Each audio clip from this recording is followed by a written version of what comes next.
Welcome to Catholic Connection with Teresa Tomeo, keeping you connected to your faith and your world. Teresa tackles the issues of faith and culture, the pro-life message, and media awareness. And now, here's Teresa Tomeo. Happy Friday. It's October 31st. It is the eve of All Saints' Day, All Hallows' Eve, or Halloween, more commonly known in the secular world. Great to be with you, wrapping up the month of October. Can you believe it? Moving into a very important weekend faith-wise, All Saints' Day, All Souls' Day. Hope you're having a great weekend so far, even though it's early in the weekend. We have a great lineup for you this morning. Of course, it's a Friday. That means Doug Keck is joining us right after the news and the weather and all that good stuff. With the Inside Word at EWTN, he will fill us in on how we can watch, of course, the big event tomorrow at the Vatican. We talked about that yesterday with Father Mitch Pacwa. We have John Henry Newman, who's going to be named a doctor of the church. Very exciting indeed, and we'll be there. He'll give us all the details. Fact Check Friday, the Pope gave a beautiful talk to young people in terms of not allowing the media to take advantage of you. So I want to talk a little bit more about that. We'll have a story in the news, but it's just beautiful. I think it's super important to look at what's happening with young people in the media. We'll have some statistics on that as well. And then Cindy Morales, who's a longtime pro-life activist and advocate, is going to be joining us live at 39 minutes past the hour. An exciting new series documentary on EWTN produced by Pro-Life Champions, and it's called Fake Clinics. And it airs tonight at 10:30 p.m. Eastern Time and Monday at 11:30 a.m. We'll re-air on Monday at 11:30 a.m. This is super important because if you can remember, and they still are claiming this, which is completely false, but the attacks on crisis pregnancy centers, and we're not only talking about the physical attacks, but also the verbal attacks and the misinformation campaigns that are often launched against these amazing centers, claiming that there's nothing medical about them.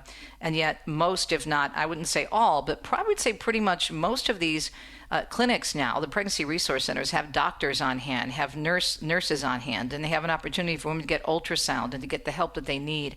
So Cindy Morales dives into this deeply, looks at the criticism, and then, of course, picks it apart piece by piece and does an excellent job in doing so. We have a trailer we'll play for you as well. So that's the first hour of the program, and looking forward to that, Doug Keck and Cindy Morales, and taking a closer look at the Holy Father's words regarding young people and the media and getting their messages across about Jesus and the one holy Catholic and Apostolic faith. I did want to mention something kind of fun. Today, of course, Halloween, people are celebrating, and it's good to have good, clean family fun. And we're doing that in our little village in central Italy. They are having a Halloween party. And what I love about it is here in Italy, for whatever reason, I think it's great. They don't push the seasons, and you really didn't see anything Halloween-wise, decoration-wise, until the beginning of October. I'm not kidding you. You couldn't find anything in the stores, which is fine with me. And they don't do all the ghouls and the goblins and all the dark stuff. It really is just, fall leaves and pumpkins and scarecrows. There's a few things, maybe some skeletons, but not the real ghoulish stuff that you see so much in the United States of America, and the dark, evil messaging that they put out there with dragons and witches and everything that is just really, not wholesome. They do mainly, again, colorful fall themes. And for our little party tonight, now keep in mind this village that we live in is a walled village, very tiny. It's in central Italy, only has about 150 people within the walls. Now, there's a few lovely little apartment complexes around and some different areas where people live, independent houses. So I'd say in our area, maybe 300 people, but they're having trick-or-treating for the kids door to door, and that starts at 6:30 Rome time. And then they're having food in the piazza, in our little piazza in front of the church. And then I'm so excited because I love to dance and I never get to dance. They're having a DJ. And so they're having some fun things for the adults, and they'll have some wine available, but it's very family friendly. And they'll have a wonderful buffet that is going to be provided by some local restaurants and the B&Bs in our area. A delicious light dinner with some torta al testo, which is the bread from this region in Umbria. And it's just a really nice get-together with the local people. And the church is very involved in this and is keeping a handle on it. And when they first, several years ago, this is what I found out from my fellow village residents that speak English, they were telling me that the church was somewhat skeptical. The local priests were skeptical about having a Halloween party because they didn't want it to go all dark like it is in the United States. And so they said, okay, you can do this as long as you keep it family friendly and as long as the church is involved. So I'm like, that is amazing. And so we're looking forward to that this evening. Now, next week, we are going to be taping our second series on the Saints for EWTN's Mission Advancement Learn series. So the lovely and the extraordinary Vanessa Denhagarmo will be filling in for me. I will have a special edition of Catholic Connection. I think that's going to be on Wednesday. But Vanessa will be filling in. I'm going to try to call in during the week. We're going to some really cool places. This second series is all about St. Francis, and we're going to unknown places, really, in the life of St. Francis where people don't really visit or know much about. So we're going to Gubbio, a couple different places in Gubbio. We're going to the lovely town of Spoleto, and we're even hitting a few spots in Assisi, with which a lot of people may not be familiar. And then we're also going to Greccio, which is the Christmas town. And that is something that people often speed by on the freeway as they're heading up to Assisi, and they miss. So we're going to have a lot of fun, and we'll keep you posted as to when this series will be available. But you can still sign up for the Saints in Italy series, the first part, by simply going to EWTN.com/Saints in Italy. Let's take a look at your forecast right now and see what's happening weather-wise across the country. We have gusty winds expected from portions of the mid-Atlantic into the northeast, and that is through tonight following the system that brought rain to the area. We have an atmospheric river that will move into the northwest. That'll happen later today and continue into tomorrow, bringing moderate to heavy rainfall, mountain snow, windy conditions, and high surf to the areas over the weekend. And I'll tell you what, the East Coast got hit really badly with some heavy rains. We'll have an update on that for you as well. It's a Friday morning. We appreciate your listenership here on EWTN Radio. Let's begin with the news. It is 6 minutes past the hour on a Friday. Well, this story is breaking this morning. It's just in. FBI Director Kash Patel saying a potential terror attack has been thwarted. In a post on X this morning, he said multiple suspects have been arrested in Michigan who are allegedly plotting a violent attack over the Halloween weekend. In other news this morning, Jamaica is still making headlines. Relief flights are arriving in Kingston, Montego Bay, and St. Mary, with American Airlines sending two 737s from Miami to Kingston today, carrying team members and relief supplies, and they're also bringing back customers wanting to get off the island. Consul General of Jamaica, Oliver Mayer, says some items were pre-positioned.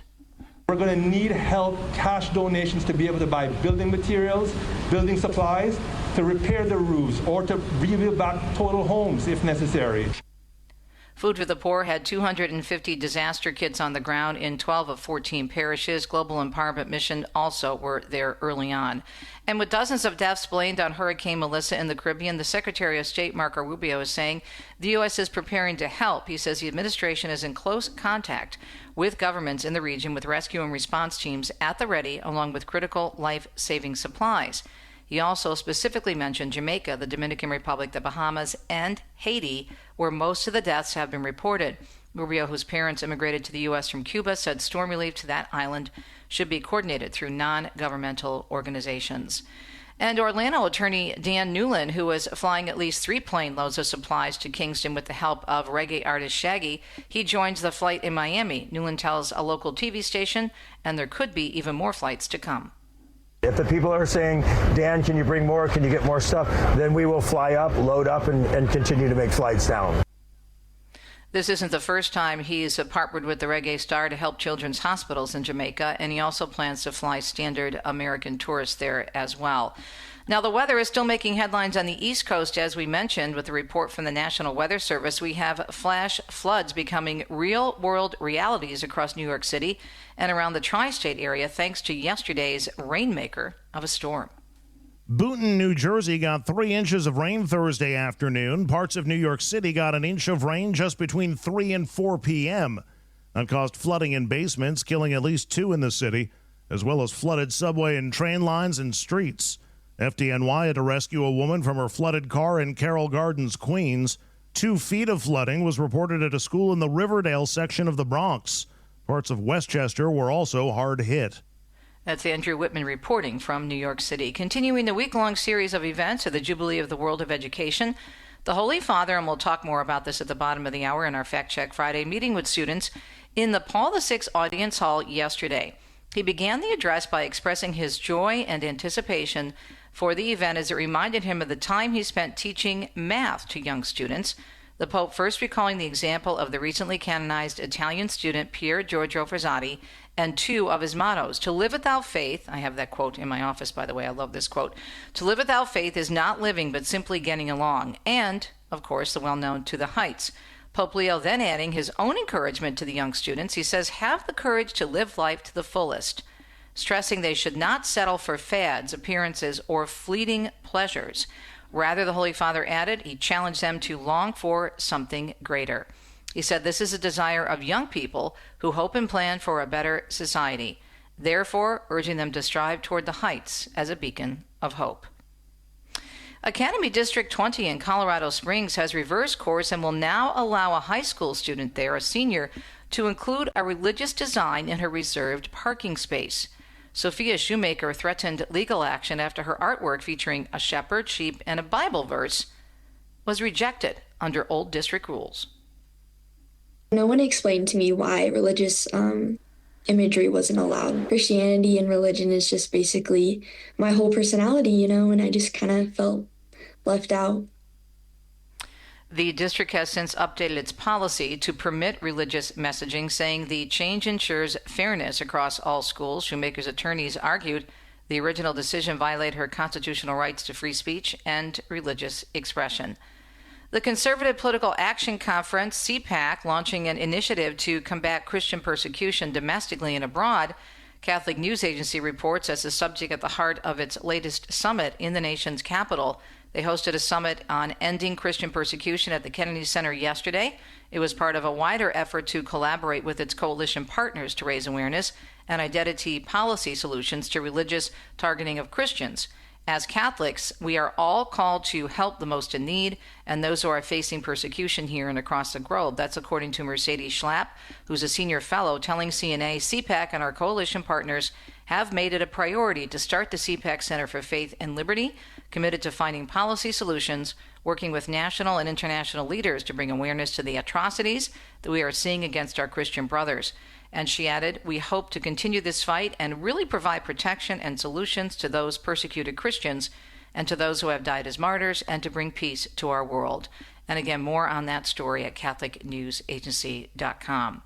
Vice President J.D. Vance says more delays and issues at airports will happen if the government remains shut down. Speaking outside the White House yesterday, he said he's concerned about vital workers such as air traffic controllers missing paychecks and losing them to possibly another industry. I worry about the people who are scanning our bags and making us get through the security line. I worry they're not getting paychecks. They're starting to get worried about how to feed their families and how to pay school tuition and everything else.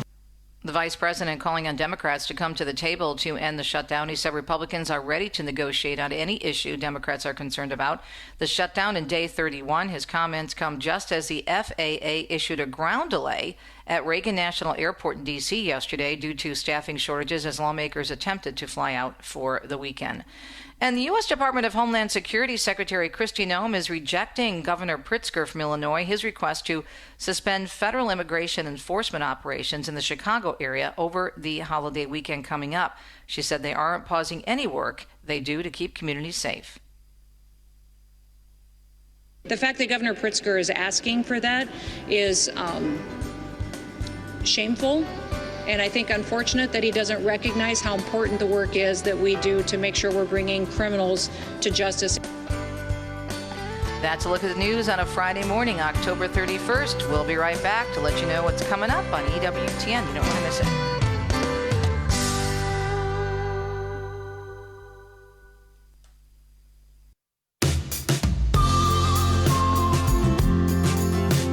Great stuff coming up as always right here on EWTN that you don't want to miss, which is why we have Doug Keck, our President Emeritus, on with us every Friday with the Inside Word at EWTN. Hey, Doug, how are you? Good to be back with you. Same here. So I'm interviewing Cindy Morales, who's coming up at about 39 minutes past the hour. And there's a new documentary all about quote-unquote fake clinics, looking at how pregnancy centers are criticized. So that sounds really good. Right, exactly. Goes right at the accusation that they like to, hurl at these, life-saving pro-life clinics that offer women real opportunities. You know, they don't force anybody to do anything. But Her Choice that Jim and Joy Pinto are involved with here is a perfect example. And people come in all the time, and they are looking for abortions. And, you know, they try and talk to them and say, you know, this is what's really going on. And they can turn some people around, but some people decide to do it anyway. And but at least it's an informed choice. It may be a wrong choice and a horrible choice, but it's an informed choice. Different than what they'd get if they wandered into the Planned Parenthood locale or something of equal repute. Yeah, it's always projection, isn't it? They accuse us of exactly what they're doing. Absolutely. Well, first of all, they don't care about the truth. They care about getting what they want, and what they want is to make some money, along with the fact that many of the people who are promoting these things have gone down the same path and want to pull other people in the same direction. And for other people to say that there's something wrong with that puts them on the spot. Yeah, well, I'm excited for Cindy. She does such great pro-life work, so she'll be joining us. And of course, that'll be airing at 10:30 p.m. tonight. And then also on November 3rd as well. So on Monday, it'll be airing at 11:30 a.m. in the morning. So you'll get a couple of chances to see it. I'm sure it'll ultimately end up most likely on our on-demand platform down the road. So great. What else is coming up in the next couple of days? Well, another one I talk about today is all new, is Thomas More, the trial and death of a leading citizen. Of course, St. Thomas More, I think most of us are familiar with his story, so this focuses on his trial. It's airing at 4 p.m. Today, and that is airing on the 25th anniversary when St. Thomas More was declared patron of statesmen and politicians. And, of course, that rolls right into what's happening on Saturday, basically at 5:30 a.m. Eastern Time, Holy Mass and Proclamation of St. John Henry Newman as a doctor of the Church, coming from St. Peter's Basilica. That'll be airing at 5:30 a.m., like I said, and then we'll encore it at 4 p.m. So if you missed the live event, you can still catch it. We've also got with this weekend, of course, you've got All Saints Day and All Souls Day. So we got the Solemn Mass of All Saints happening, of course, at noon on Saturday from the Basilica, 12:10 actually. And then there's actually the Day of the Dead event that we do out of San Fernando Mission as well. That'll be airing on a tape delay at 3 p.m. Eastern Time as well on Saturday.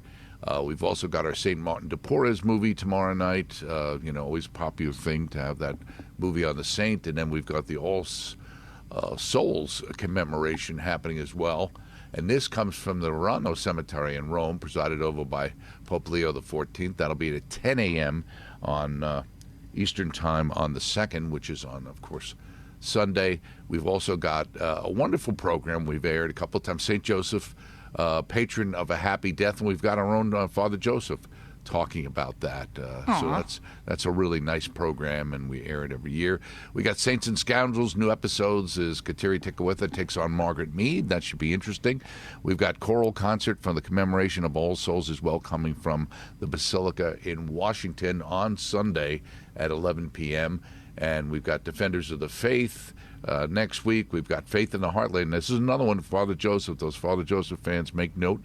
Airing next week, we're going to have an update on his Faith in the Heartland. Remember that series he did a number of years ago when he kind of went back to his Iowa roots, and it was very popular program. And then next week on EWTN Live, Father Wayne Sattler will be on. So check that out. Check out all of EWTN's programming. Find out more about it at EWTN.com. There's so much we can't even fit it in and talk about it. It's crazy. It's overflowing on a regular basis onto our expanding YouTube network and also onto our expanding on-demand platform. And also don't forget about those radio podcasts and the audio podcasts with Podcast Central.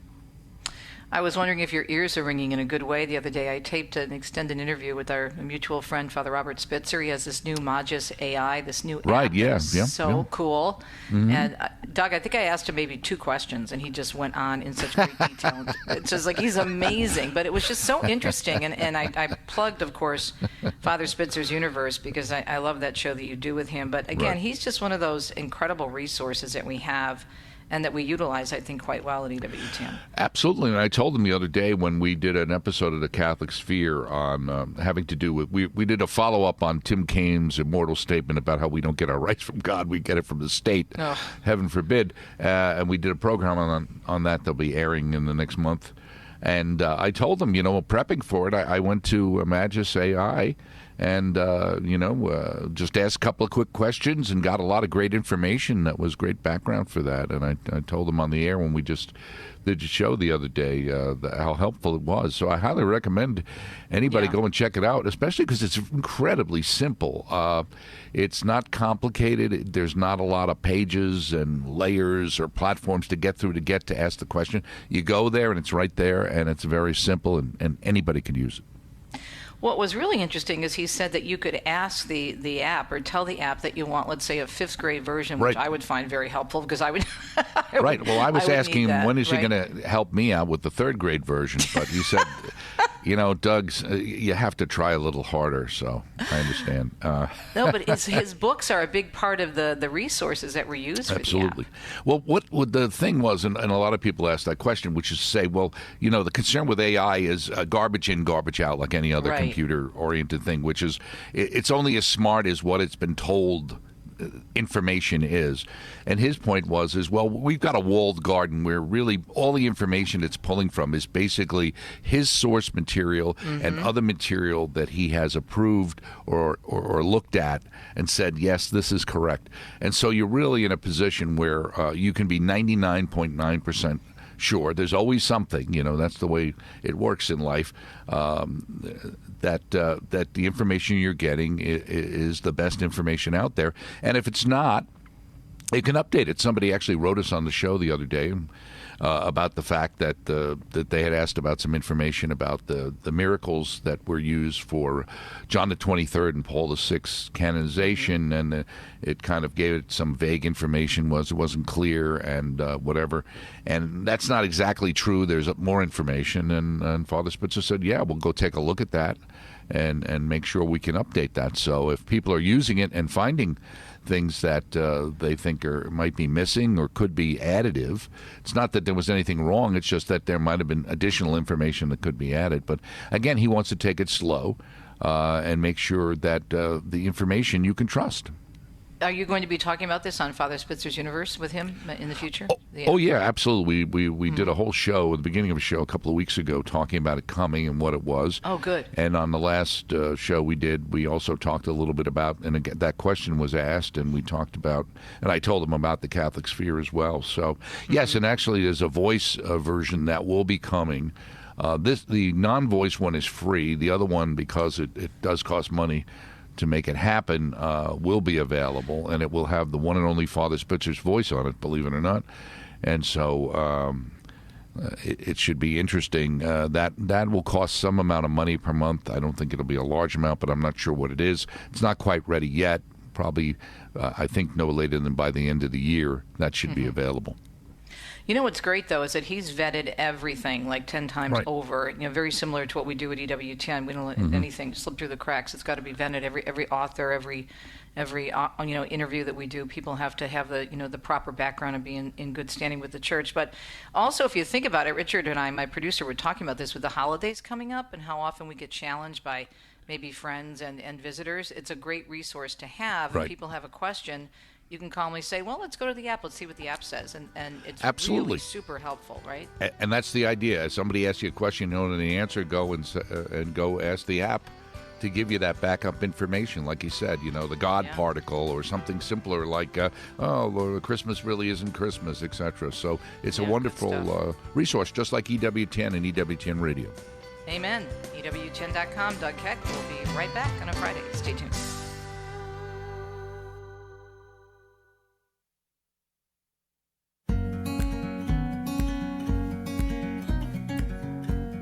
"27 minutes past the hour. Hope your Friday is going well. Last day of October, October 31st. Eve of All Saints Day, Sunday All Souls Day. Make it a great weekend and stay tuned to all the special programming, as Doug Keck just mentioned, right here on EWTN, both radio and TV. In this segment, we talk about media, Fact Check Friday, and really appreciated the Pope's message to the young people. This is super important because so many young people, and one of the reasons why Father Spitzer wanted to do that Magis app, which we'll be talking about with him next week. As a matter of fact, we recorded a special interview with him just recently.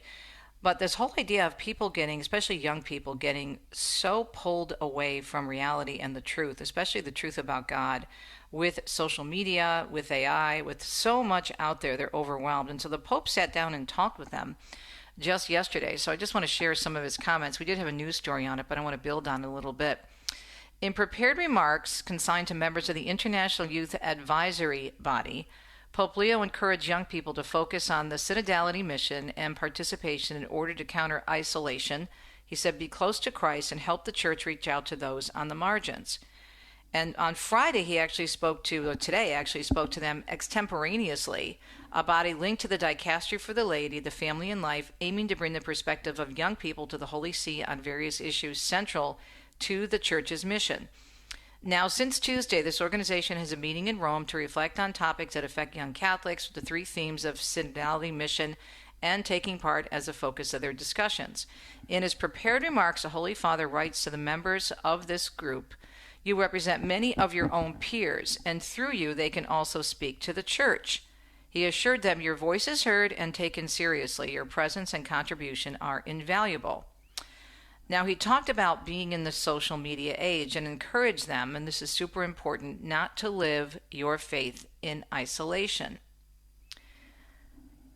He says, we encourage you not to live in that isolation, especially in social media and in the digital age. He recognized that in recent years, many young people have approached their faith through social media, successful programs, and popular online Christian witnesses. However, he warned that the danger with this is that a faith discovered online, and this is a really, really good point, is limited to individual experiences which may be intellectually and emotionally reassuring, but are never embodied. This means it remains detached from the ecclesial body and not lived alongside others in real-life situations, relationships, or sharing. He added, all too often, social media algorithms merely create a sounding board for individuals picking up on personal preferences and tastes and sending them back, magnified and enriched with appealing proposals. Yet everyone remains alone with themselves, prisoners of their own inclinations and projections. For the Pope, the antidote to this danger can be, he says, experience of lived synodality, which helps overcome the barriers of the self and encourage young people to become effective members of the family of Jesus Christ. The Pope also pointed out that young people in the Church are also called to speak on behalf of their peers, especially the weak, the poor, and the lonely, refugees, and those who struggle to integrate into society or to access educational opportunities. All too often, he added, these voices are drowned out by the noise of the powerful, the successful, and those who live in exclusive realities. He said the Church wants to listen to what the Holy Spirit says to young people and welcome their charisms, the gifts that are specific to their age and their sensibilities. He says, in the image of the Holy Trinity, the Church is also a communion of persons, of the faithful of every age, language, and nationality who journey together, enriching one another and sharing their spiritual gifts. The Pope then highlighted how we need to be guided by the Holy Spirit, and thus it leads to mission. He said it's not a question of the rules governing meetings. Instead, it's about making room for God's action by listening to the Holy Spirit, adding that the Holy Spirit always leads to Jesus, who is truth. And he added, in order to discern in every age how to bring the gospel to everyone, he encouraged the young people to have open hearts, ready to listen both to the inspirations of the Spirit and deep aspirations of each person. He said, and this is a very, very good point, you must look beyond appearances in order to seek the true answers that give meaning to life. You must have hearts that are open to God's call and not engrossed in your own plans, and are willing to understand and sympathize before forming judgments. The concept of mission, he said, also entails freedom from fear, because the Lord loves to call us to forge new paths. He continued, urging young people to be leaders of creativity and courage. And this is a beautiful talk built on what he said yesterday to the young people about using, for example, now St. Pier Giorgio Frassati as an example. Now, we're talking about social media here and a lot of misinformation and a lot of appearances that people can see, especially young people, that can maybe isolate them, but also give them the wrong idea about the church. And this is what happened a great deal in the pro-life movement, unfortunately, or I should say the secular world regarding the pro-life movement, where misinformation has become king. That's why I wanted to play, in light of what the Pope's talking about, and in light of our next interview coming up after the break with Cynthia Morales, I wanted to share with you the trailer to this beautiful documentary that's airing tonight and Monday on EWTN, where many, many people in the pregnancy resource area of pro-life have been falsely accused of running fake clinics. Take a listen. We're the post-row generation, and we will abolish abortion! New tonight, 2 opposing rallies on the Boston Common today, reflecting the national debate over abortion rights.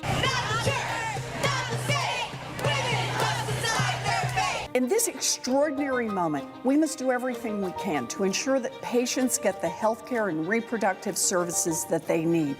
And that includes protecting patients from the deceptive practices of some so-called crisis pregnancy centers. We as Christians feel like it's something that we're supposed to do as Christians to help women in unplanned pregnancy situations. We can go buy a bag of diapers for a mama. We can give her a free ultrasound. We can give her some prenatal vitamins. We can have nurses speak with her. The threat is very real, according to attorneys, but let's take a look at this map that exposes alleged fake clinics. Every single one of these red dots across the nation represents one of them, hundreds, if not thousands. Most have no doctors, no nurses, and offer no medical care.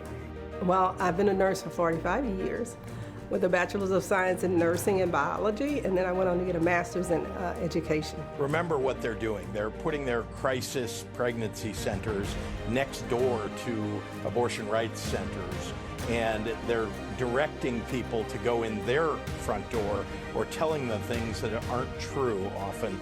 And when that's the case, they ought to be held liable.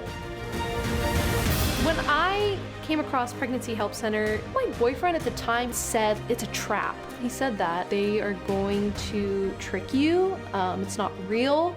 And when I walked in there, it was the complete opposite. Being at the Pregnancy Help Center has made such a huge impact on me and Jamie's life. No one has ever lied to me. It's nothing but love, smiles, encouragement. They back me, they support me.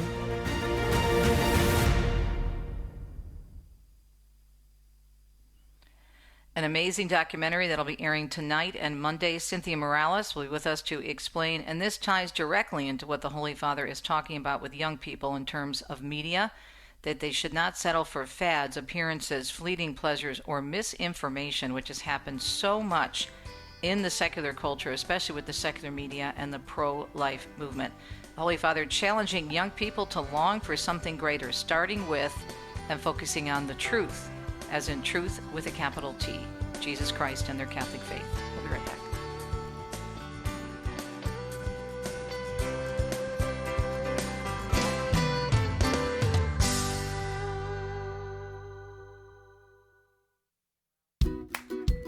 Okay, so I'm totally freaking out about how time is flying by. So Cynthia Morales and I go way back. I met her actually before she married my good friend and fellow broadcaster, John Morales. And John was a sports reporter in Detroit. That's where John and I met. Then he went on to work, of course, in Catholic radio, where he still is, and married the lovely Cynthia, and they adopted Joseph. And you're telling me now that he's going to college, actually. I can't even believe it, Cynthia. My goodness, time flies, right? It does. Wow. Well, congratulations. And congratulations on all the great work you're doing. It's wonderful. You have another documentary. This one, I think, the other one was great too, but this one is near and dear to my heart, and I'm sure John's heart as well as a media person, because the secular media and the culture, especially some of these politicians whom you feature in this documentary, the mini documentary, just basically lie about Pregnancy Help Center. So tell us about fake clinics, this documentary airing tonight and Monday on EWTN. Okay, and then after that, it's going to be available on demand too, by the way. Oh, great. Okay, awesome. So after the Dobbs decision came down, I noticed a huge uptick in attacks on pregnancy resource centers by legislators. Now, calling pregnancy resource centers fake clinics is nothing new. Pro-abortion activists have been doing that for a long time.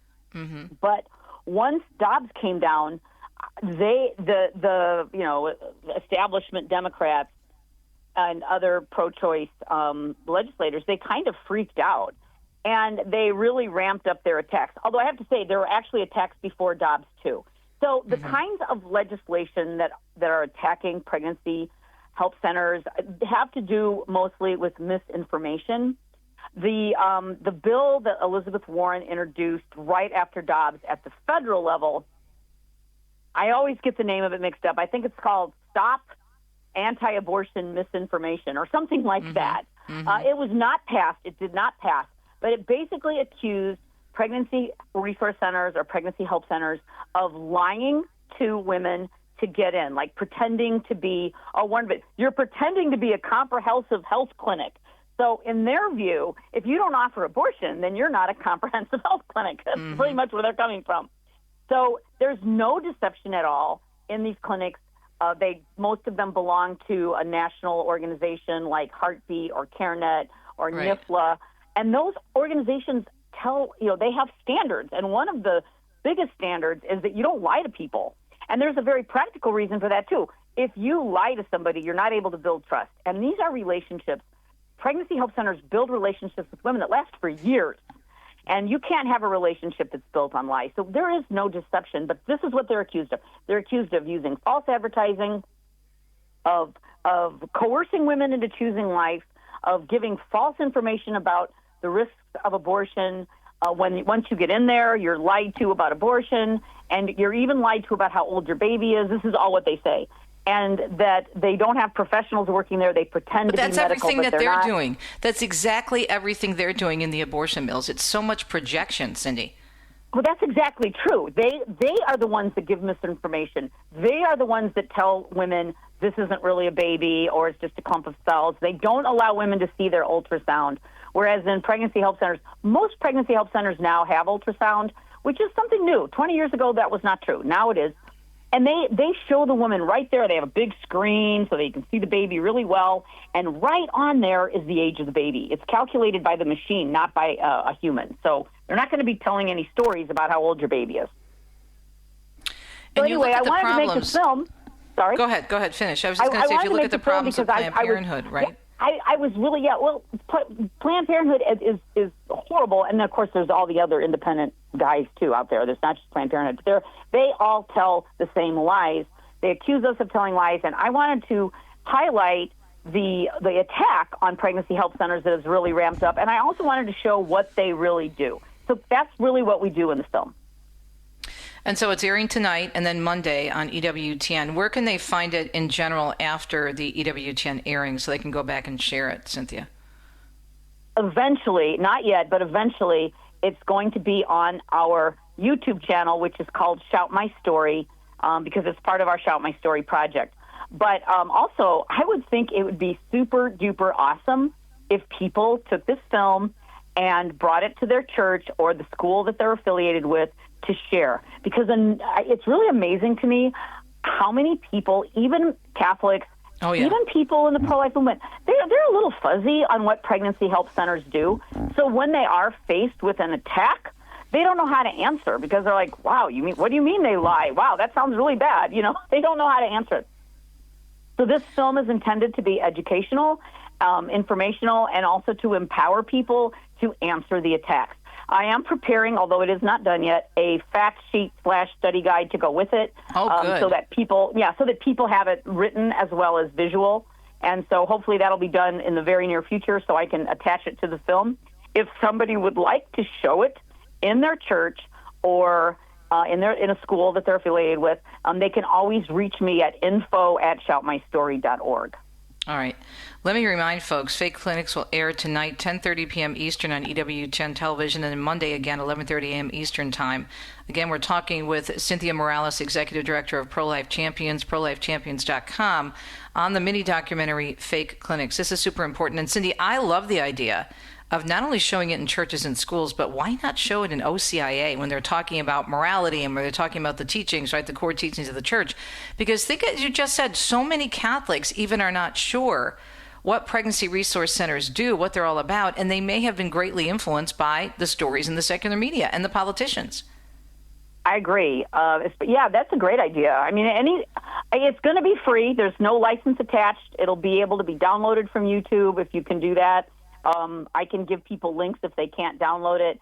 And yeah, I mean, use it. I just want this to take off. I want people to see it. I want them to get educated, and I want them to be able to educate their neighbors. So how is it? You said during the break we were chatting before you came on here live that it is taking off, and attorneys are very interested in it. It is. So I a very good friend of mine who also has a podcast on EWTN, Mary Helen Fiorito. She is a lawyer, and she has shared it with some of her lawyer friends, and some of them are involved in cases that are going before the Supreme Court. So they're all like watching and are like, wow, this is really great. So I've gotten a lot of good feedback from the lawyers, and hopefully I'll get good feedback from other people as they see it as well. I want to go over some of the attacks. I don't have all of them, like the names, because I'm not a lawyer, but there have been a number of attacks in various states. I'm not sure about you're Michigan, where you are, right. But in Illinois, there have been a couple of laws that were passed to force abortion, pro-life pregnancy centers, rather, to share information with their clients on where to get an abortion. That was one of the big ones. Another one, and this is going before the Supreme Court in December, and this is a New Jersey case, is trying to force the pregnancy, a particular pregnancy center in New Jersey, to hand over all their donor information to the Attorney General. And when I first heard about that one, I was like, well, you have to tell your donors. If you're a 501c3, you have to, disclose your donors to the government. But actually, and then the more I thought about it, I realized, no, you have to disclose your large donors, anybody over 5,000. But so many people who give to pregnancy health centers, they're like, $100 here, $100. Right. They're the little people who make up the big work. And so this was intended to be, like chilling, like intimidating, to scare people, just like the law in Illinois, where you had to tell people where the abortions were. This, by the way, I believe that was enjoined, and I'm not sure. I think it was finally quashed. But all of these laws are designed to intimidate pregnancy health centers, to try to shut them down, to try to stop them working. And you might ask, well, why did they go after pregnancy health centers? If you're really about choice, like if you're really choice is good, wouldn't you want people to at least have the option to choose life? Right. Apparently not. Exactly. Yeah, it's so phony, though, because they're the ones who are fake, as you mentioned earlier. Because if they really cared, as you said, about choice, because you go into a pregnancy resource center, and Doug Keck and I were talking about this because he was previewing the fact that your documentary is going to be on tonight in our segment. Okay, so you go into a pregnancy resource center, and they give you the information. Yes, you could have an abortion, but here's another option. Here's the other option you have. So they give you all the information, whereas if you go into an abortion mill, women are pressured to go there, first of all, and they don't give them all the information, and it's an absolute lie. And so it's the exact opposite of what's happening. What's happening in the abortion mills is what they're claiming, again, what's happening in these amazing pregnancy resource centers. And they do have, in many of the places, as you mentioned, medical assistants, especially with ultrasounds. And many of them even have doctors on staff. They may work part-time or nurses on staff, but they're to give them additional medical information.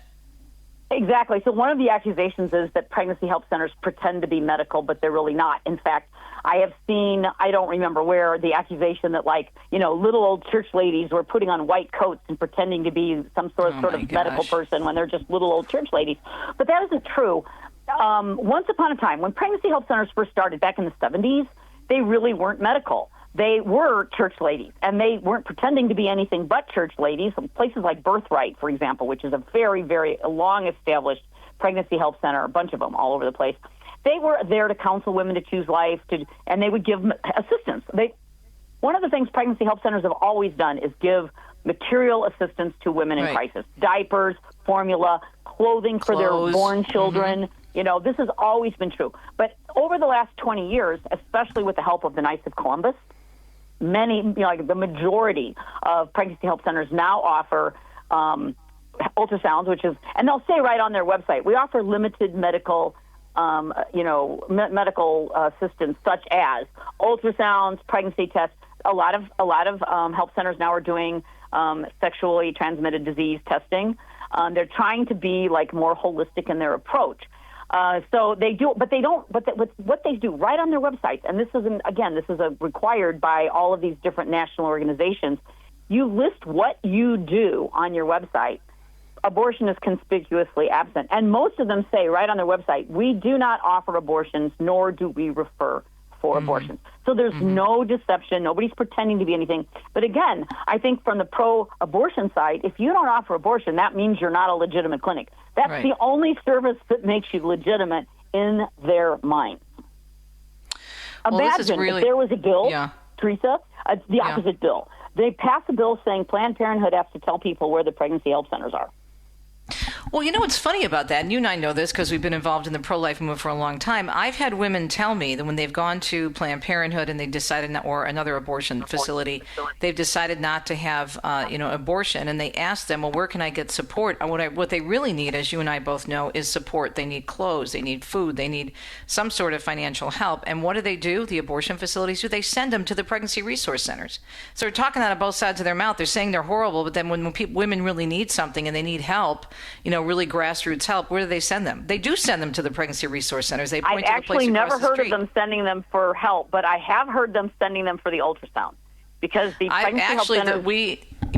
the ones in Detroit where Dominic is a sidewalk counselor, he's had several women go in and receive support because they were told they could get diapers, they could get formula, they could get clothes, but because they don't want to spend the money on it because they're just, the only thing they want to do is push abortion. Cindy, we're out of time. Thank you so much for this. This is so important. Cynthia Morales is the executive director of Pro-Life Champions. Okay, so it's airing tonight and Monday. Let me give you the times again. Fake Clinics mini documentary airing tonight at 10:30 Eastern on EWTN television, and then again on Monday at 11:30 a.m. Eastern, and then eventually it'll be available elsewhere. Correct, Cindy?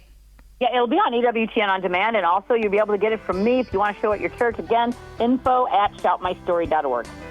You're amazing. Thanks for this. Appreciate it. ProLifeChampions.com. Cindy is the executive director of Pro-Life Champions. Again, ProLifeChampions.com. We'll be right back on a Friday. Stay tuned.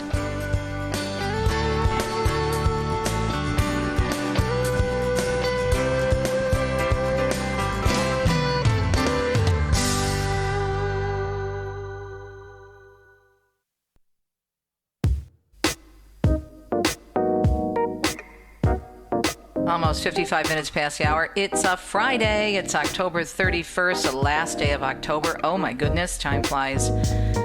And we will continue our conversation on media, culture, young people in our second hour of Catholic Connection, which comes up on EWTN's Radio Extra. I pulled a clip from the beautiful talk that Erika Kirk, the wife of the slain conservative leader Charlie Kirk, gave.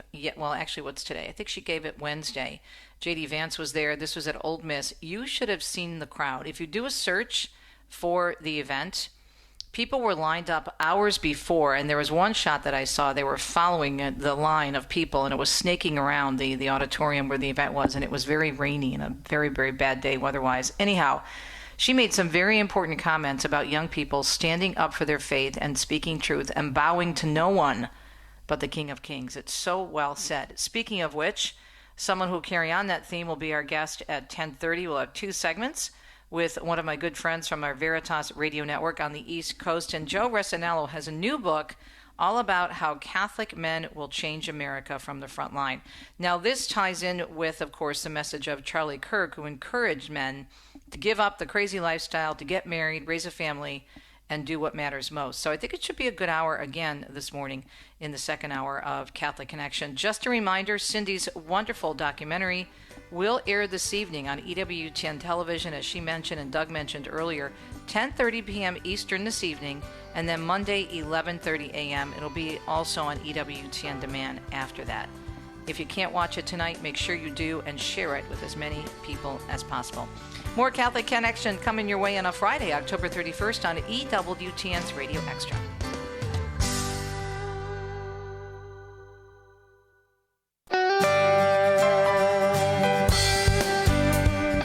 Welcome to Catholic Connection with Teresa Tomeo, keeping you connected to your faith and your world.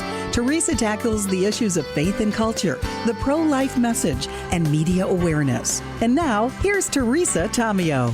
And it's a Friday in the second hour of CC with TT, this time on EWTN's Radio Extra channel. Great to be with you every day, Monday through Friday, as we talk about, as my dear late friend Al Cresta used to say, the things that matter most, and look at everything through the lenses of Scripture and the teachings of the one holy Catholic and Apostolic faith. Alrighty then, what's coming up this morning? Well, we are going to be giving you an update on all the news, some developing stories, the weather and whatnot, look at what's happening to help people in Jamaica and the other Caribbean islands hit by Melissa. We're also going to be sharing with you a beautiful clip, about 5 minutes or so, from Erika Kirk, the wife of Charlie Kirk. Of course, he was assassinated about 7 weeks ago. And there was a huge, massive crowd at Ole Miss earlier this week on Wednesday. The vice president was there. He was very close friends with Charlie Kirk. Erika was talking about young people and how they need to stand up for the country, stand up for what they believe. And it really ties into what we were talking about in the first hour of the program with the Holy Father telling young people this week, both Wednesday, Thursday, and Friday, there's this Jubilee of Education going on in many groups in Rome, telling them you have to deal with reality, but you have to deal with it through the lens, as we just said, of the church. And you have to be in touch with people in person for real FaceTime. He said, don't get pulled away by the media. Not that the social media are bad, or not that media are bad, right? I mean, the Holy Father uses media. We all do.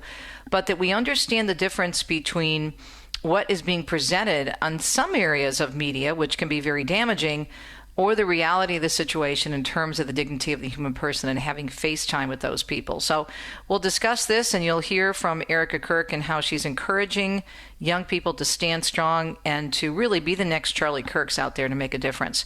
Speaking of which, we'll continue that discussion with a friend of mine from Catholic Radio, the Veritas Radio Network.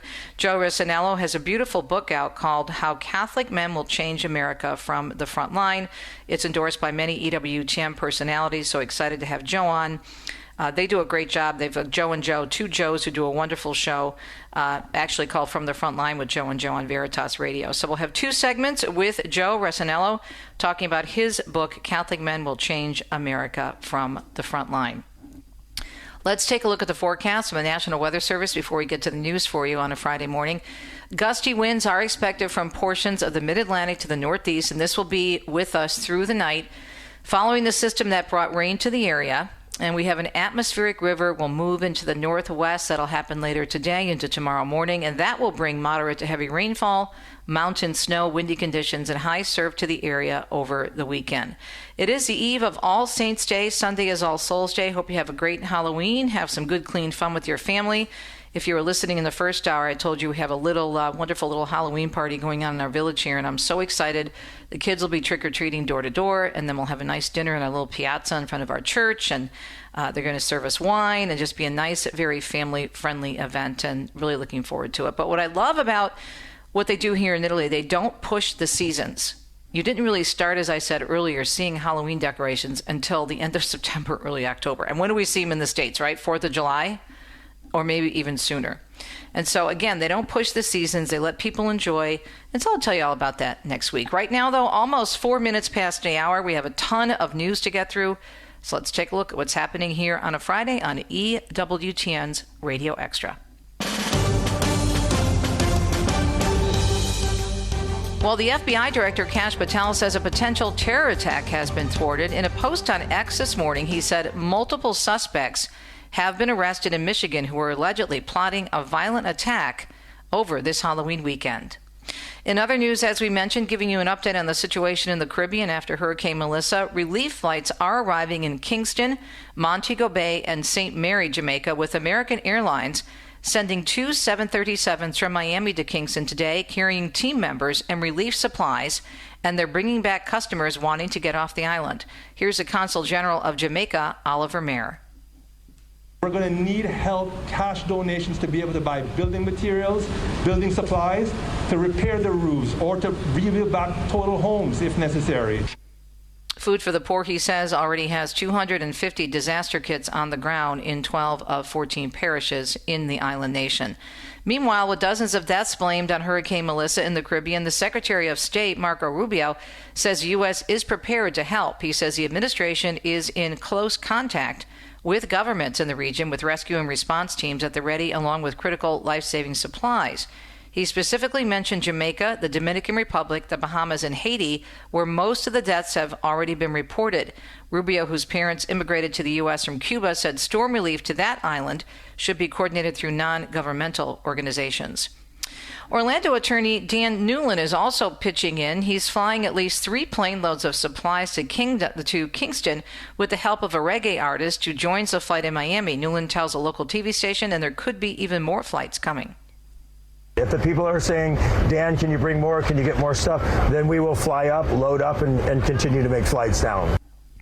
He has previously partnered with reggae stars to help children's hospitals in Jamaica. He also plans to fly stranded American tourists back home as well. And flash floods, as Andrew Whitman tells us, are real-world realities across New York City and around the tri-state area thanks to yesterday's rainmaker of a storm. Boonton, New Jersey got 3 inches of rain Thursday afternoon. Parts of New York City got an inch of rain just between 3 and 4 p.m. That caused flooding in basements, killing at least 2 in the city, as well as flooded subway and train lines and streets. FDNY had to rescue a woman from her flooded car in Carroll Gardens, Queens. 2 feet of flooding was reported at a school in the Riverdale section of the Bronx. Parts of Westchester were also hard hit. Continuing the week-long series of events for the Jubilee of the World of Education, the Pope meeting with students in the Paul VI Audience Hall yesterday. He began his address by expressing his joy and anticipation for the event as it reminded him, he says, of the time he spent teaching math to young students. The Pope first recalling the example of the recently canonized Italian student Pier Giorgio Frassati and 2 of his mottos, to live without fear, to the heights. Pope Leo then added his own encouragement to the young students. He said, have the courage to live life to the fullest. He stressed they should not settle for fads, appearances, or fleeting pleasures, but rather the Holy Father challenged them to long for something greater. This is a desire of young people, he says, who hope and plan for a better society, urging them to strive toward the heights as a beacon of hope. And Academy District 20 in Colorado Springs, Colorado, reversing course and will now allow a Rampart High School senior to include a religious design in her reserved parking space. Sophia Shoemaker threatening legal action after her artwork featuring a shepherd, sheep, and a Bible verse rejected under old district rules. No one explained to me why religious imagery wasn't allowed. Christianity and religion is just basically my whole personality, and I just kind of felt left out. The district has since updated its policy to permit religious messaging, saying the change ensures fairness across all schools. Shoemaker's attorney argued the original decision violated her constitutional rights to free speech and religious expression. And the Conservative Political Action Conference, known as CPAC, launching an initiative to combat Christian persecution domestically and abroad, one of the main subjects at the heart of its latest summit in D.C. They hosted a summit on ending Christian persecution at the Kennedy Center yesterday. Catholic News Agency explaining as part of its wider effort to collaborate with its coalition partners, raising awareness and identifying policy solutions to religious targeting of Christians. They're saying as Catholics, we are all called to help those most in need, those who are facing persecution here and across the globe. Mercedes Schlapp, who's a senior fellow, telling CNA, CPAC and our coalition partners have made it a priority to start the Center for Faith and Liberty, committed to finding policy solutions, working with national and international leaders to bring awareness to the atrocities that we are seeing against our Christian brothers.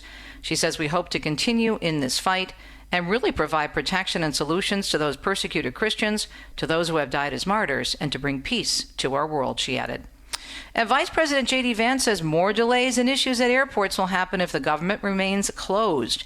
Speaking outside the White House yesterday, he said he's concerned about vital workers, such as air traffic controllers, missing paychecks and losing them possibly to another industry. I worry about the people who are scanning our bags and making us get through the security line. I worry they're not getting paychecks. They're starting to get worried about how to feed their families and how to pay school tuition and everything else. The vice president calling on Democrats to come to the table to end the shutdown. He said Republicans are ready to negotiate on any issue they're concerned about.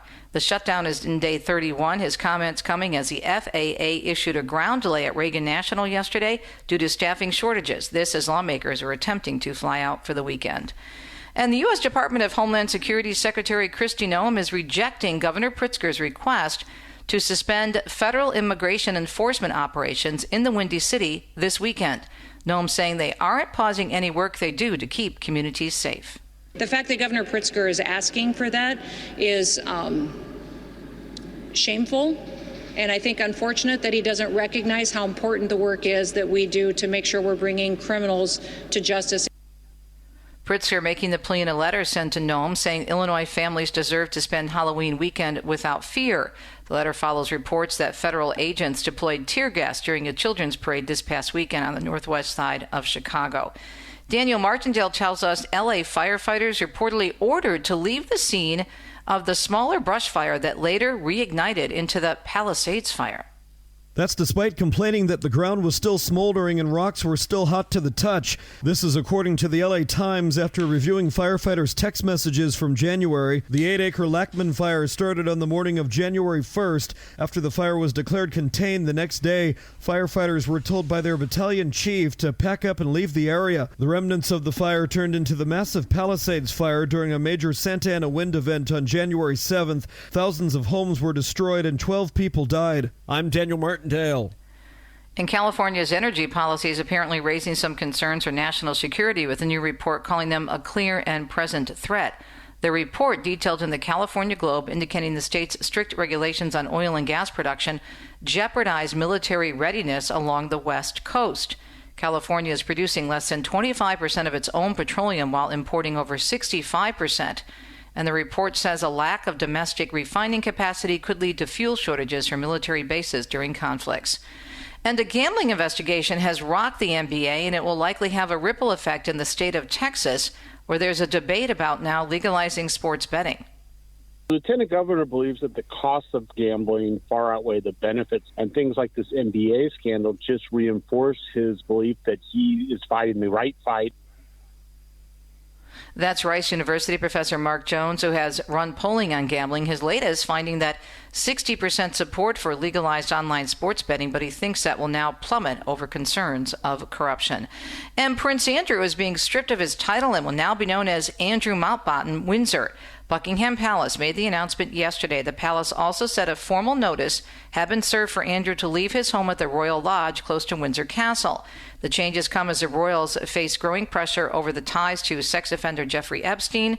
The statement from Buckingham Palace noting the censures are deemed necessary, notwithstanding the fact that he continues to deny the allegations against him. And finally, in our news segment on a Friday morning this Halloween, keeping trick-or-treating little pedestrians safe is always challenging, but holding Halloween on a Friday makes it especially hazardous. Dr. Patrick Mulroney with Johns Hopkins All Children's Hospital in Florida says children are competing for street space with grown-ups. We're going to have families with young kids who are out, attempting to trick or treat, while we have other people who are using those same roads to get to parties or other events. Today is also a high school football night in many areas, and he also says drivers need to stay well below the speed limit in residential areas this evening, and he's reminding parents to add reflective tape to their children's costumes or some kind of illumination, such as glow bracelets. It's a Friday, 2 cents coming up, some beautiful words of encouragement for our young people and for the country from Erika Kirk during a huge gathering at Ole Miss earlier this week. Stay tuned.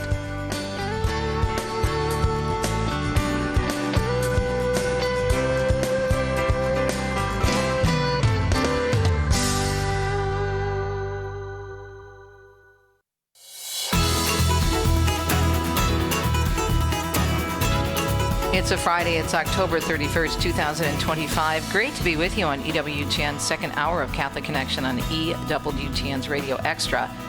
Coming up after our 2 cents segment, we are going to check in with another radio person from EWTN Radio, one of our affiliates from Veritas Radio Network on the East Coast. That would be my friend Joe Reciniello from the program Joe and Joe. And one of the Joes, Joe Reciniello, has a new book. His book is Catholic Men Will Change America. from the front line.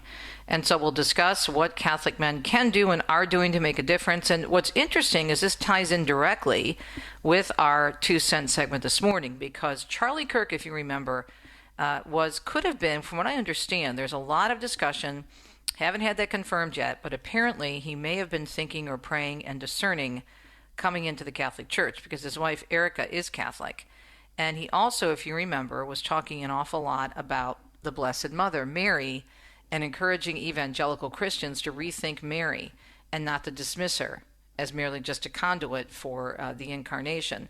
And so there was a lot going on with him, a very deep young man who did a lot of studying. He was self-study, but I think one of the biggest things that he was all about was family and marriage, and of course truth with a capital T, as in Jesus Christ. And there was this beautiful clip of him, I don't know if you saw it, right before he died, about 2 weeks before he was shot. He was a guest host on one of the Sunday morning shows with Rachel Campostuffy on Fox News. And there was this little clip going around of his daughter, his beautiful little daughter, during the break, one of the news breaks.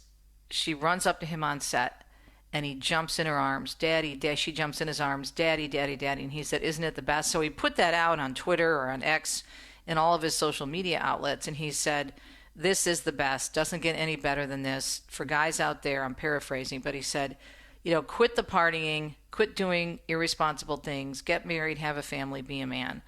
And he stood up for family. He stood up for marriage. And it's really powerful if you think about the fact that he was taken all too soon from us 7 weeks ago at a campus event in Utah, assassinated. 7 weeks later, the enthusiasm, even though the secular media are not covering as much, big stories like that tend to move. They'll be, covered heavily for a while, then the news cycle goes on, and they still talk about him, but not as much as they used to. But Turning Point USA has exploded. It was very popular prior to his death, but it continues to grow, and there's no less enthusiasm on college campuses across the country. As a matter of fact, that's growing as well. If you saw any of the video from the event at Ole Miss, which featured Erika Kirk and J.D. Vance, our vice president, who was close friends with Charlie, the line outside was incredible. And it was not a pretty day Wednesday. There was a lot of rain and a lot of wind, and the kids were covered up. They had rain jackets on. And a photographer, a videographer from one of the networks, I think it might have been Fox News, or maybe it was just a B-roll they were airing from Turning Point, but they followed the people waiting in line.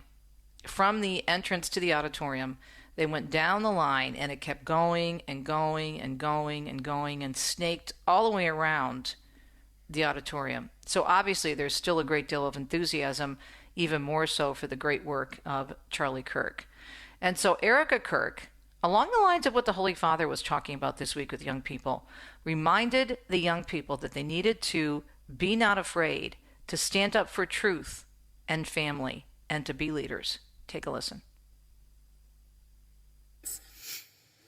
But deeper than that, this is about your soul, because the fight for freedom starts within, inside of each and every one of you. So again, please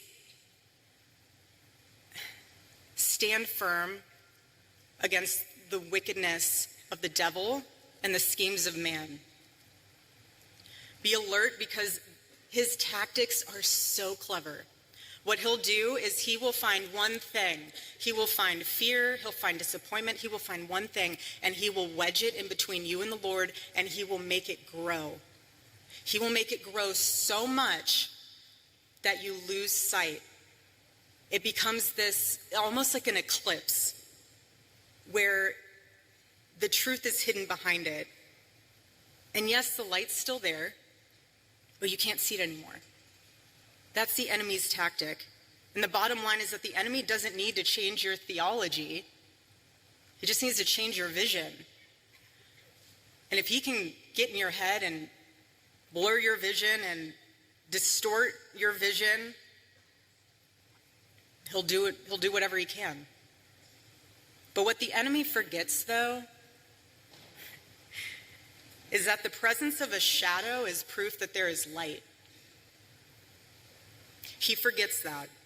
And Charlie's murder might seem like we're standing in a shadow, as if death was the victory meant for the enemy, but looking around in this arena, You are proof that this light of truth burns so brightly. So brightly. Number 1, worst fruit for your waistline.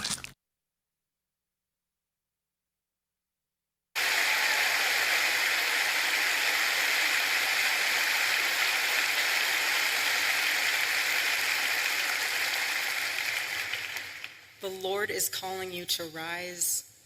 Please hear me when I say that courageously. He is. Do not be afraid. It is so easy to be afraid, but we are commanded to not be afraid. And when you take that stand, it will encourage and inspire someone else to do the same. Whether that is someone in your circle, whether that's a family member, whether that's someone you never even met before because they saw you posting something on social media. You can't change a nation if you're enslaved to fear. And you can't call out corruption if you're still chained to comfort. And you can't stand for truth if you first do not kneel before the Lord.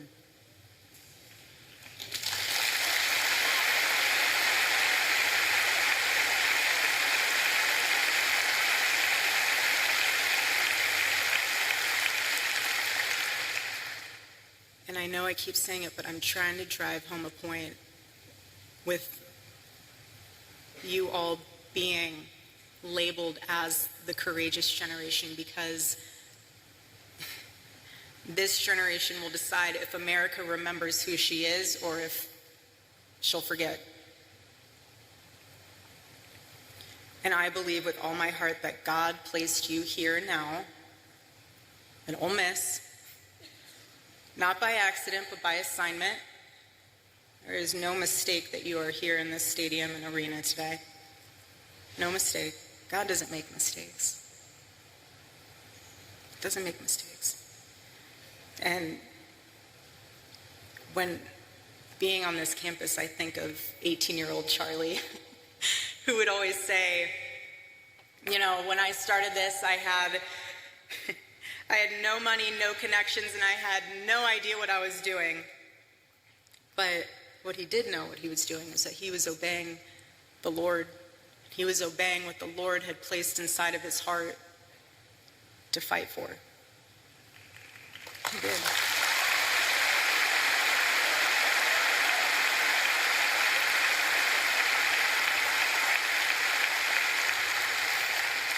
And he persevered. He persevered, and look what he left us. Look what he left us with.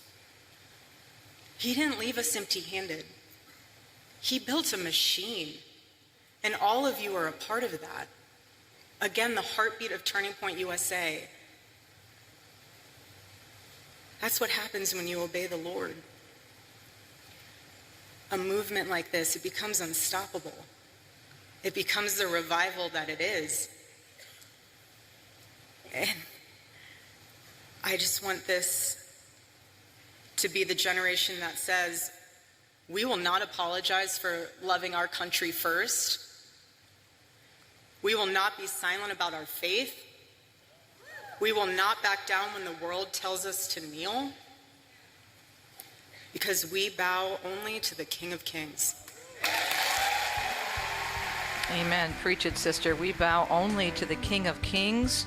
You can't stand unless you first kneel before the Lord, and the presence of his shadow is proof that there is light. Wow. Great words of wisdom from Erika Kirk. We'll continue this discussion along the same lines with our next guest regarding Catholic men and how they can change America. Stay tuned.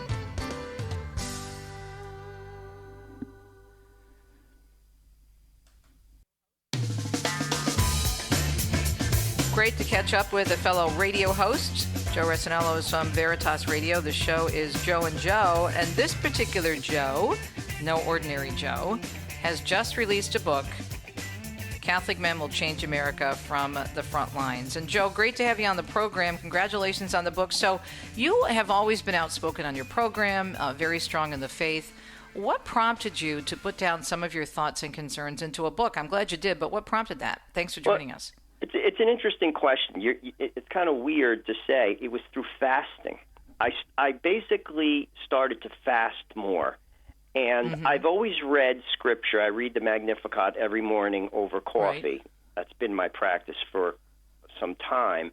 And it was through fasting that it came. It was like an inspiration in my head that basically said, you know something, you should write down what you're thinking about after you read the Scripture in the morning. And that's where it started.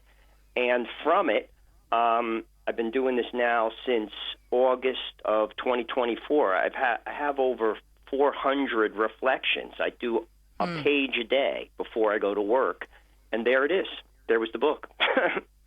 Wow. But the concentration is on really helping Catholic men be who they're called to be, right?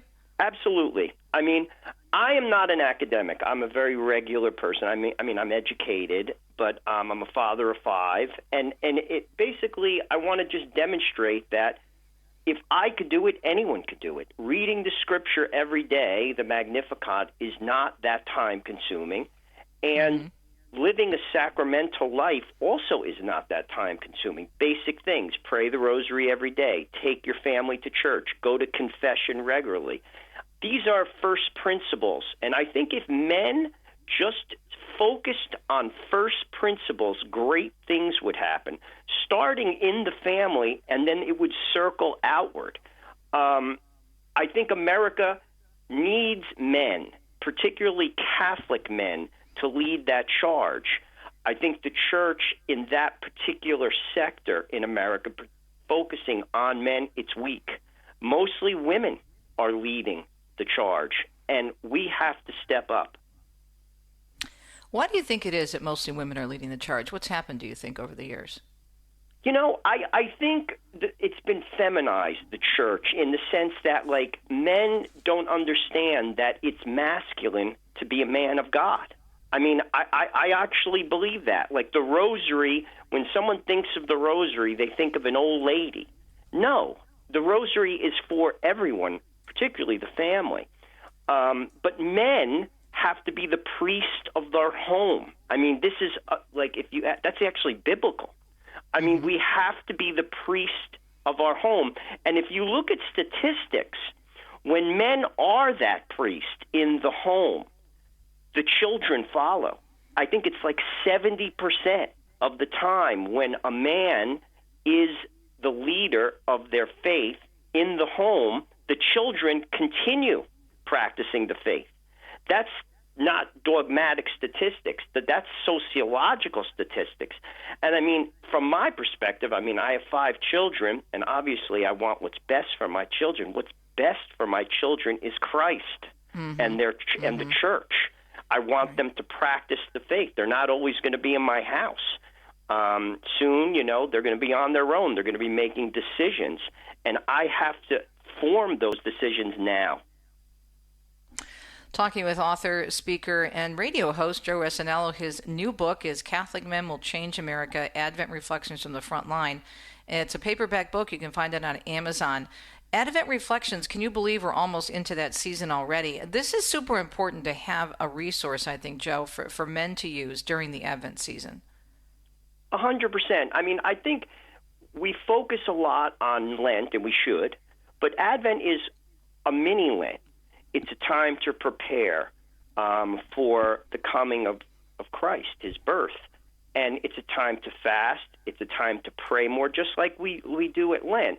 And that's a practice that I've always done. Before I was married, I used to actually travel because, I mean, I'm a professional. I had some disposable income. I used to travel to Calcutta for 3 weeks. I would spend time with Mother Teresa's sisters, and I would work with them. Obviously, now I can't do that because I have children and a wife. But my wife and I take Advent very seriously. We fast, and, you know, fasting doesn't have to be something that's like so super harsh. It could be just a little something that pinches. You could increase your prayer life. You could go to daily mass if you don't usually go to daily mass. It helps you prepare for Christmas. And I'll tell you, it's interesting when I'll just go back to like when I would go to India. I mean, obviously, first of all, India's not a Christian nation, so Christmas is there, but it's not a focus. I live near New York.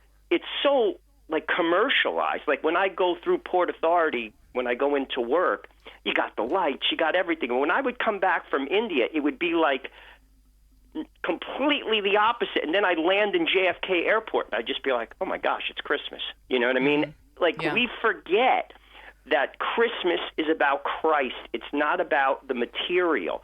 And we have to, I think, because we live in America, God bless America, thank God we do, but we have to increase our focus, and that's why we have to take Advent seriously. Well, I think, and if you can start by taking Advent seriously with these reflections, doesn't that get you in that, frame of mind, Joe, to continue with that kind of a practice, do you think?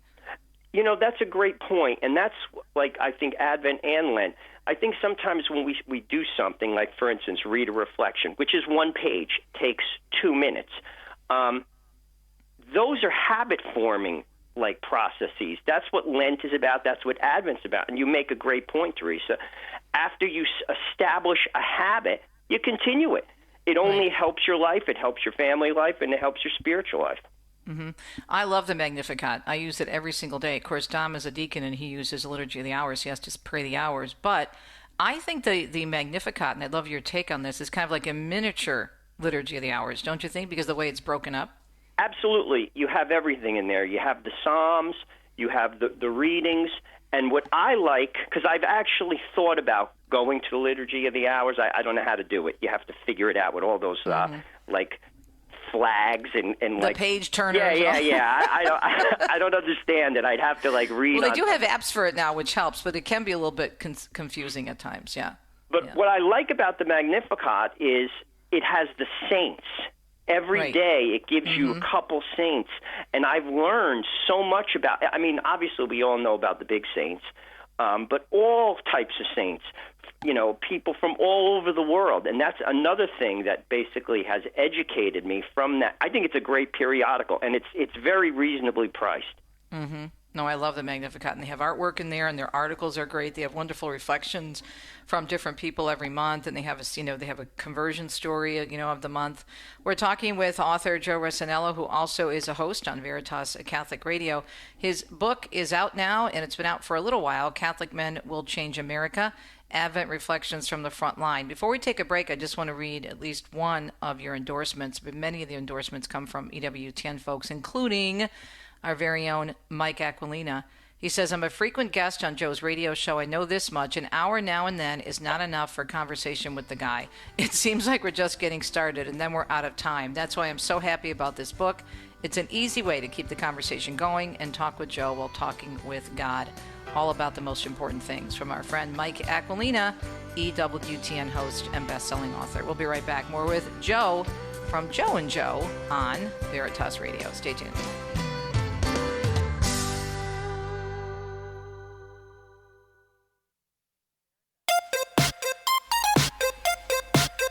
Catholic Men Will Change America: Advent Reflections from the Front Line. Our friend Joe Reciniello is with us this morning.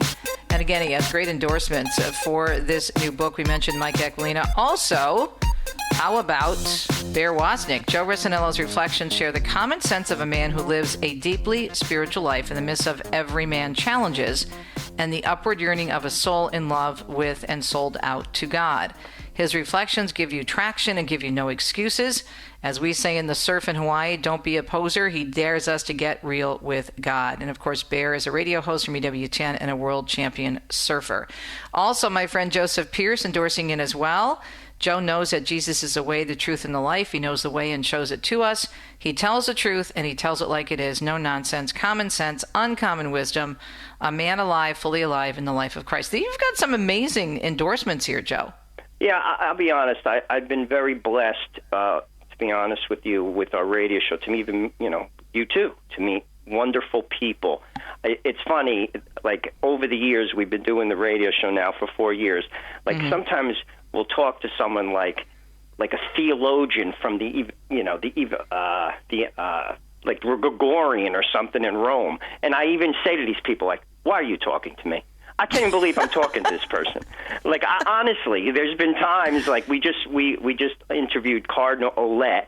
I love him from Toronto. Such a nice He's man. Amazing. Yeah. But I mean, I can't believe I'm talking to some of these people. It's been quite a ride, and I've met some wonderful people. And as my co-host basically always says, and he's right, Joe Pasillo, we learn as much as our audience. I mean, when you talk to people like that, I learn just as much as they do. I mean, there's so much about our faith to know. And, I think that's one of the things about our show, because we talk to mostly authors. We basically bring something to the average person that they may not know, or maybe spark an interest where they'll say, I'm going to buy that book. And there you go. But I think it's our faith, as you said. It's like this endlessly deep well, and it is amazing. And I love what I do too. I love interviewing all kinds of people, as you know, and it's a joy. You get to learn about your faith. I mean, we could never, I don't care how long we study the faith, if we had 10 lifetimes, I think we would just be scratching the surface. And it is awesome what God will do with your yes. And that's why you've got the book, and that's why your show is doing so well on Veritas. So let's get back to the book a little bit in terms of, for whom you wrote it. Is there an age group you had in mind, or any Catholic man who really wants to get closer to the Lord? What do you think? I think it's for anybody, to be truthful with you, because I position myself as the regular man. That's basically what our show is about. I think it's anybody. You could be new to the faith, or you could be somebody who's been in the faith and is very prayerful and, frankly, very spiritually, I would almost say, close to God, because these reflections come from my heart. Like, this is not like an academic pursuit. And it's also, they come through experiences that I've had working with the Missionaries of Charity in the streets of New York, experiences I've had with regular people who struggle, my own struggles. This is not, again, it's not some like esoteric idea. And when you boil that down, all people have that at their core.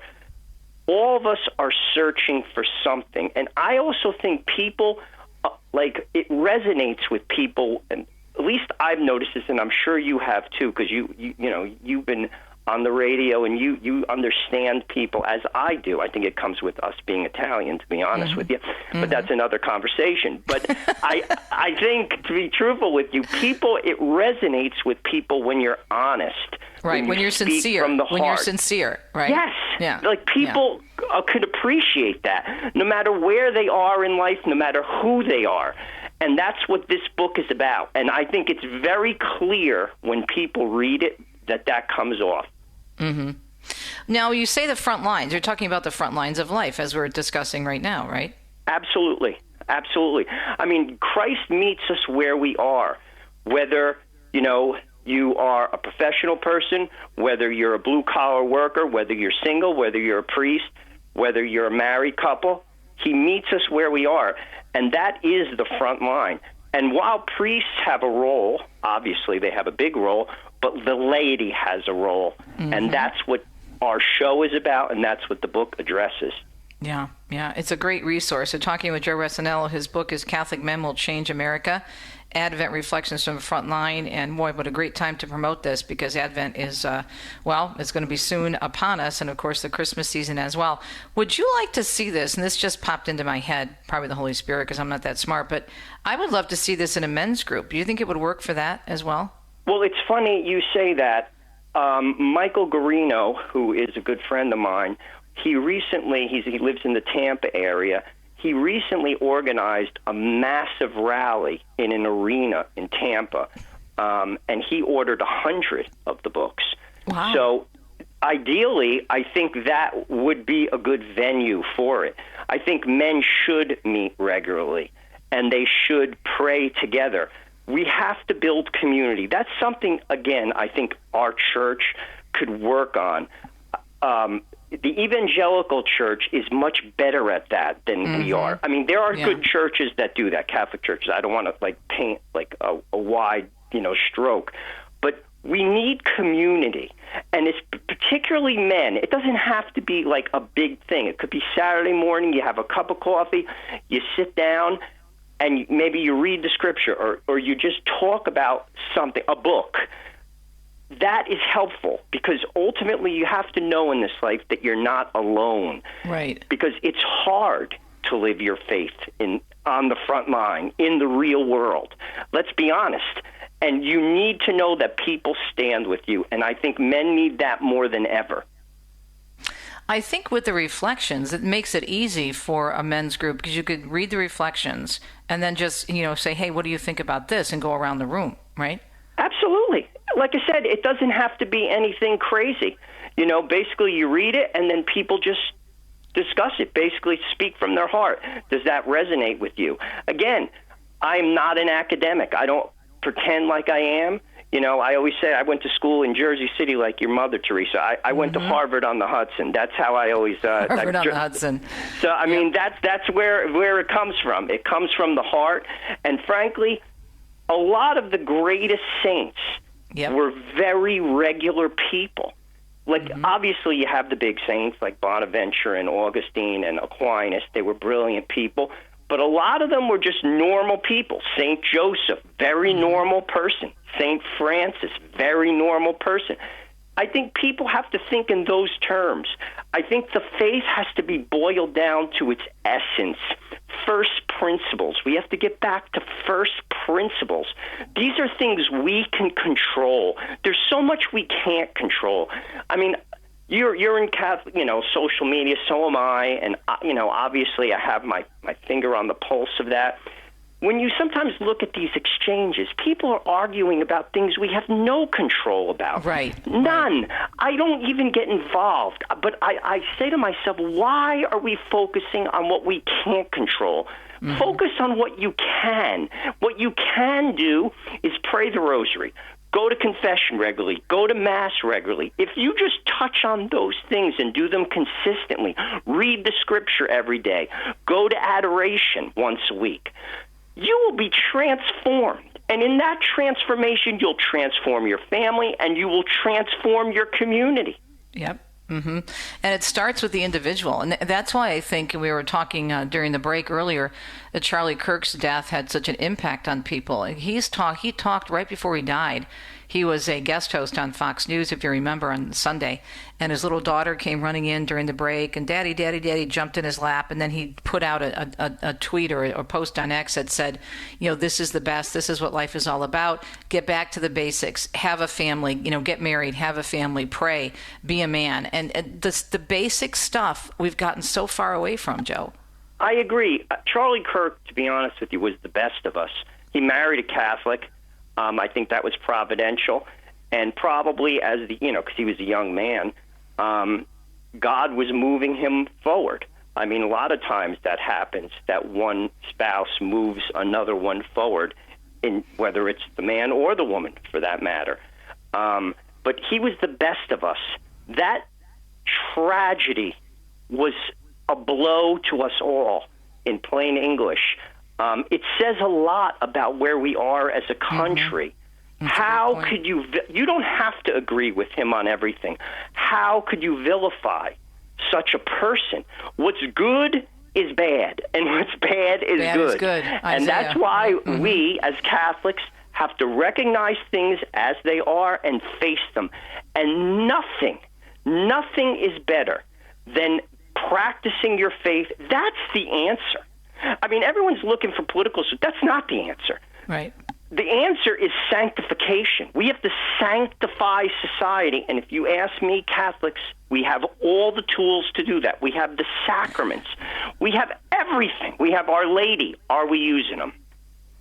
Well, and I think it starts with us. I mean, and the thing is that when you get to heaven, God willing, you get to the pearly gates, the Lord is not going to say, wow, what about that politician, or what about that priest, or what about that bishop? He's going to say, what did you do 100%. with what I gave you? right? In terms of the great tools that we have in the faith, there's so much available, this deep, endless, bottomless well, beautiful well of faith and love and truth, and we barely even dip our toes in. And I look at it and I think, I've been on the air now with this show for almost 23 years, and I think about all that I still have to learn in addition to, all the people that you and I interview on a regular basis.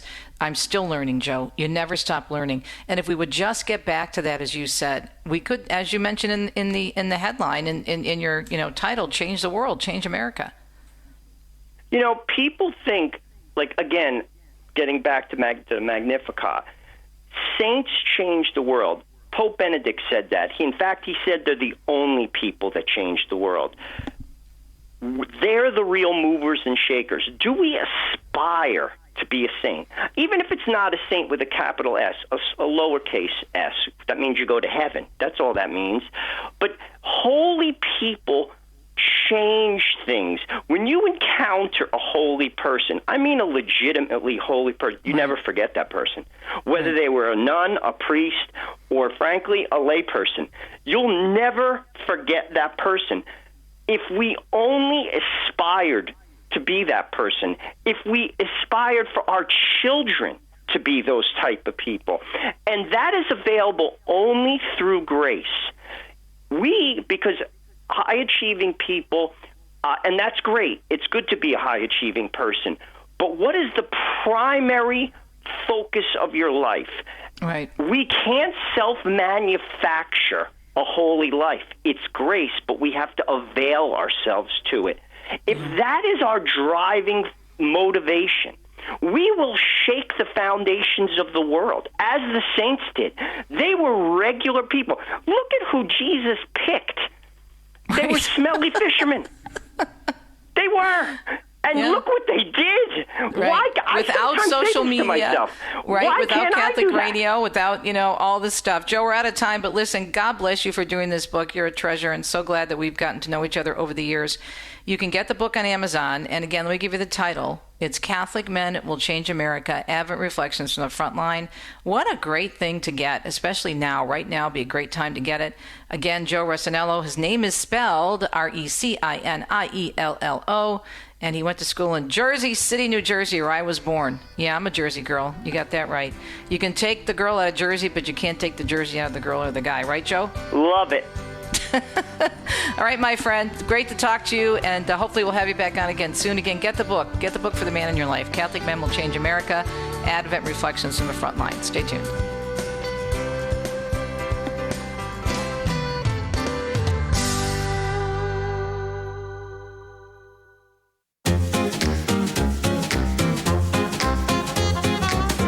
I was telling Richard during the break that Joe sounds just like all my relatives in Jersey with that accent. I just love it, that strong East Coast accent. Very charming.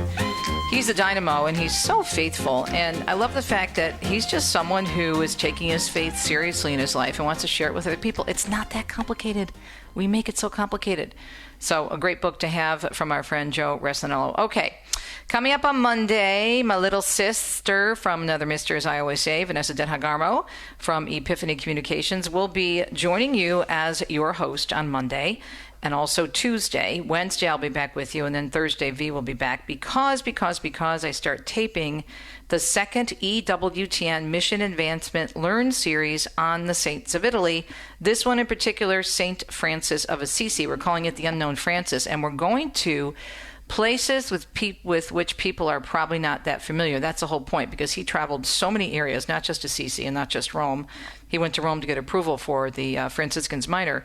But he went all the way over to Laverna in Tuscany. He went all the way down to St. Michael's Cave. He went all over Umbria. Now we're sticking with Umbria because it would take forever to go all these different places, and he went in Italy. But even in Umbria, in our region, in central Italy, a lot of people don't know that he went to Gubbio, or the town of Greccio, or Spoleto, or built a hermitage on top of Mount Sabasio. So all these different places, again, that are not that familiar to most pilgrims, are going to be sharing with you when we start taping on Monday.